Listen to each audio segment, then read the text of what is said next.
Hello everyone, Radhe Radhe. আমি পম্পা।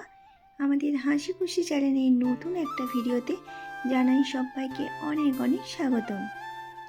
আশা করছি যে যেখান থেকে আমার ভিডিওটি দেখছেন সবাই খুব ভালো আছেন এবং সুস্থও আছেন। আর এই তো আমরাও সবাই বেশ ভালো আছি। তবে চলুন আপনাদেরকে সাথে নিয়ে একটা সুন্দর ব্লগ এখন থেকে আর এখান থেকে স্টার্ট করলাম। আশা করছি আজকের ভিডিওটিও আপনাদের সবারই খুব ভালো লাগবে। তো চলুন ভিডিওটা তাহলে এখান থেকেই শুরু করে দিচ্ছি।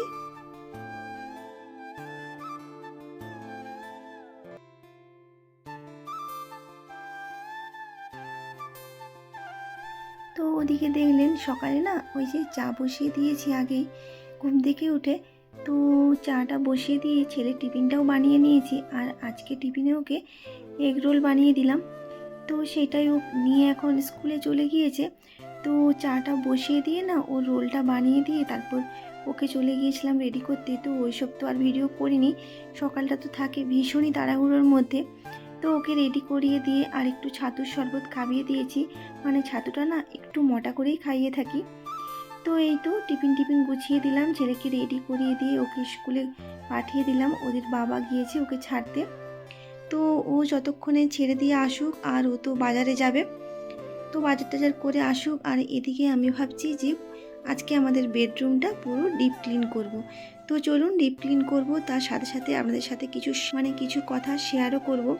তো ভিডিওটা পুরোটা দেখার অনুরোধ রইল। আশা করছি আজকের ভিডিওটি আপনাদের কোথাও না কোথাও একটু হলেও ভালো লাগবে। তো চলুন। তো আজকে যেই বিষয় নিয়ে আলোচনা করব সেটা হলো আমরা গৃহিণীরা কিন্তু যেমন বাইরে ইনকাম করতে পারি, তার সাথে সাথে কিন্তু আমরা সংসার খরচের একটু একটু করে টাকা নিয়ে কিন্তু আমরা একটা বড় অ্যামাউন্টের টাকা জমাতে পারি খুবই সহজে। তো সেই বিষয় নিয়ে আলোচনা করব। তো দেখুন আমরাই কিন্তু পারি যেমন বাইরে ইনকাম করতে, তেমনি কিন্তু আমরা যারা বাইরে ইনকাম করতে যাই না, যারা আমরা হাউসওয়াইফরা আছি, তো আমরা কিন্তু সংসার খরচের থেকে একটু একটু করে নিয়ে একটা বড় অ্যামাউন্ট জমাতে পারি, যেটা আমরা মাসের শেষে একটা সংসারের কিছু একটা দরকারি জিনিস কিনতে পারি। কিংবা ধরুন আমাদের শখের কিছু, যেটা আমাদের খুবই প্রয়োজন, সেটা রান্নাঘরের হতে পারে কিংবা কোনো আসবাবপত্র হতে পারে, তো সেগুলো আমরা কিনতে পারি। তো এই তো দেখুন ওদিকে আপনাদের সাথে গল্প করছি, আর এদিকে না টুকটুক করে ঘরের কাজগুলোও সারছি। তো আপনাদেরকে তো আগেই বললাম যে আজকে আমি আমার বেডরুমটা পুরো ডিপ ক্লিন করব। তো সেই জন্যই সকাল সকাল কাজে লেগে পড়েছি।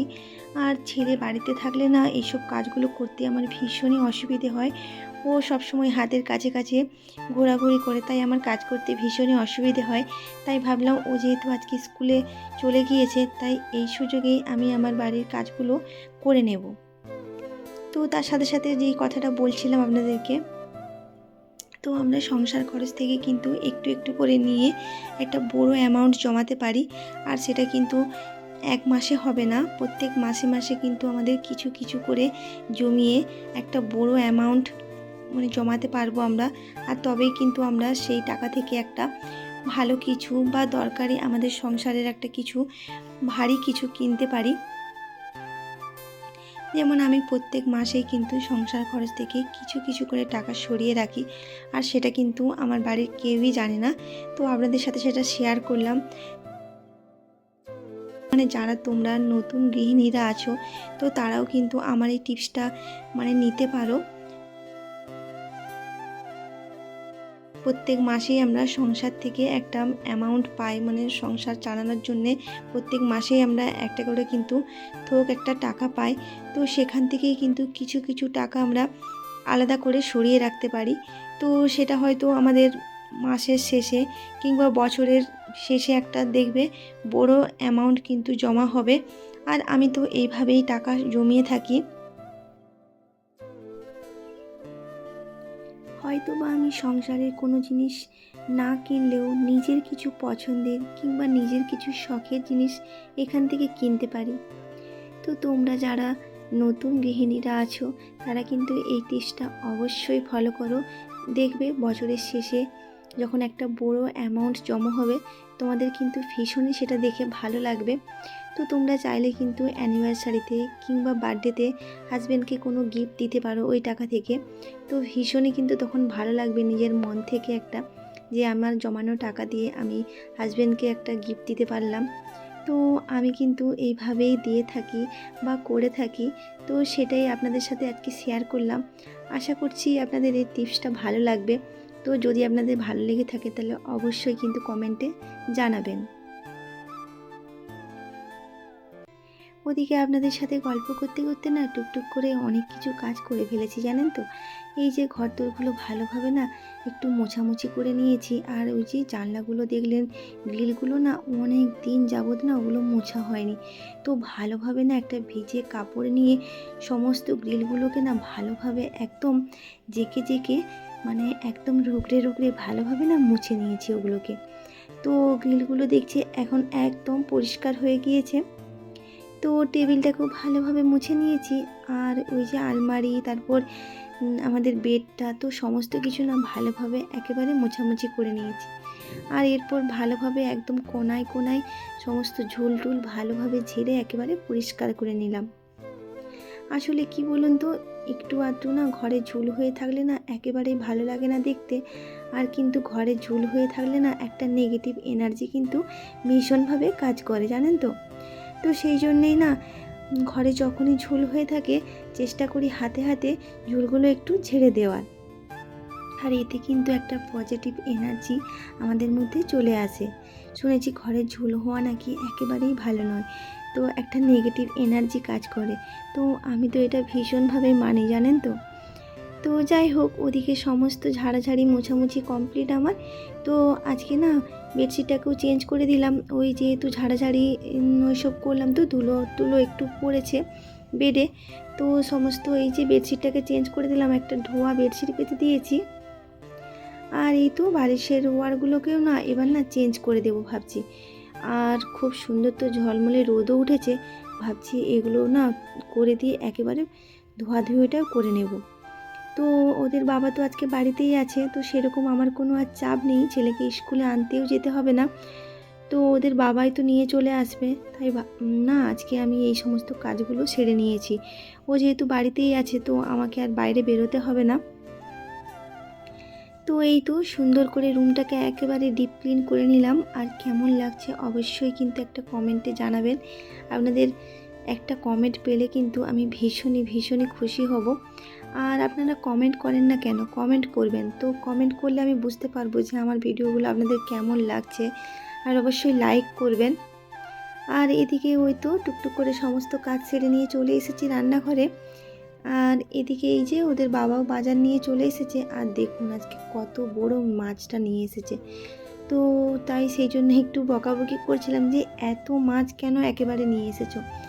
আসলে কি বলুন তো, ওই যে একেবারে মাছ টাছ কিনে নিয়ে ফ্রিজের মধ্যে রেখে দেয়, মানে রেখে দেওয়া হয় আর কি। রোজ রোজ তো আর বাজারে যাওয়া হয় না, তো সেই জন্যেই মানে তবুও কম কম করে মাছ নিয়ে আসলেই ভালো, কেন বলুন তো। আর বেশি দিন করে মাছ যদি ফ্রিজের মধ্যে রাখা হয় না, তো মাছ কিন্তু আর সেভাবে খেতে ভালো লাগে না। তাই সেই জন্যই ওকে বলছিলাম যে তুমি কম মাছ আনতে পারতে। তো ও বললো বড়ো সাইজের একটা কাতলা মাছ পেয়ে গিয়েছিলাম, তো সেই জন্যেই পুরো মাছটাই কিনে নিয়েছি। মানে এটা না 3 কেজি সাইজের একটা কাতলা মাছ ছিল। তো মাছের মুড়োটা দেখলে বুঝতেই পারবেন যে কত বড়ো সাইজের মাছটা ছিল।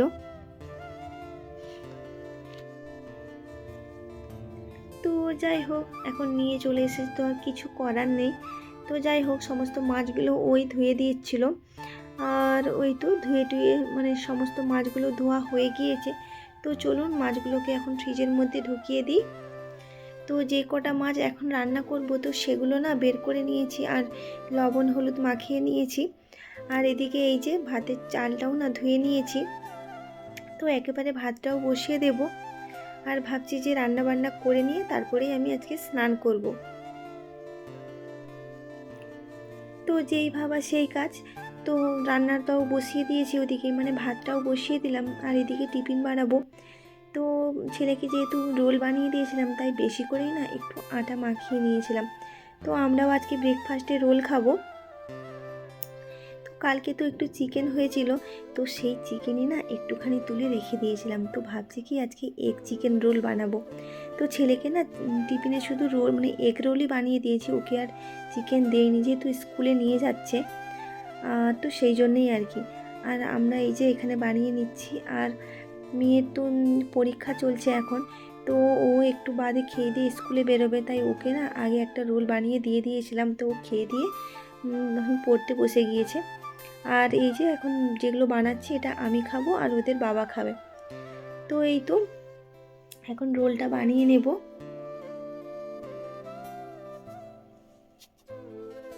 তো এতক্ষণ পর্যন্ত যারা যারা আমার ভিডিওটি দেখলেন, আপনাদের যদি কোথাও কিছু ভালো লেগে থাকে তাহলে প্লিজ প্লিজ ছেড়ে যাওয়ার আগে একটা লাইক কিন্তু অবশ্যই করবেন, আর অবশ্যই কিন্তু কমেন্টে জানাবেন আপনাদের কেমন লেগেছে।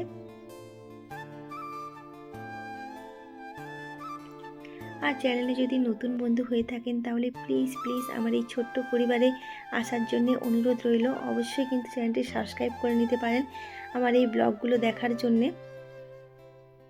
তো এই তো এগ চিকেন রোলটা একেবারে তৈরি হয়ে গিয়েছে। তো দেখুন এই যে আগের দিনের যে চিকেনটা ছিল সেটাও কিন্তু দিয়ে দিলাম, আর এখানে কুচনো পেঁয়াজ, শসা, টমেটো তো সমস্ত কিছু দিয়েছি, বিট লবণ দিলাম, একটু ভাজা জিরে গুঁড়ো দিলাম। তো সমস্ত কিছু দিয়ে একেবারে রেডি করে নিয়েছি, একটা টিস্যু দিয়ে মুড়েও নিলাম। তো চিকেন রোলটা কিন্তু ভীষণই খেতে ভালো হয়েছিল, খুবই টেস্টি হয়েছিল। আর এদিকে রান্নাবান্নাগুলোও সেরে নিয়েছি, ওদিকে তো ভাতটা আগেই হয়ে গিয়েছিল, এখানে আমার মাছের ঝোলটাও হয়ে গিয়েছে। আর যেহেতু অনেকটা পরিমাণে মাছ ছিল না, আর মাছের তেলও ছিল বেশ মানে অনেকটা পরিমাণে, আর তেলটা খুব ভালো ছিল, তো সেই জন্য ফেলে আর দেইনি, ওই পেঁয়াজ দিয়ে আর লঙ্কা টঙ্কা দিয়ে না একটু ভেজে নিয়েছি। আর এখানে এই যে কড়ার মধ্যে এখানে কুমড়ো, আলু আর ওই ডাঁটা দিয়ে একটা তরকারি বানাচ্ছি।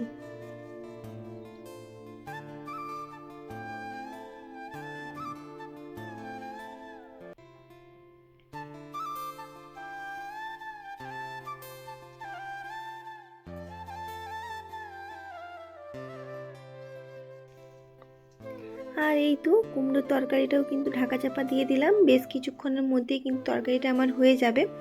আর এদিকে চলুন মেয়ের জন্য এবার ভাতটা বেড়ে নিচ্ছি, ও গিয়েছে স্নান করতে। তো এই যে ভাতের মধ্যে না পেঁপেও দিয়েছিলাম, তো পেঁপেটা আর মাখালাম না, ও তো পেঁপে খায় না, শুধু পেঁপে কেন কোনো সবজি সেভাবে খেতে চায় না।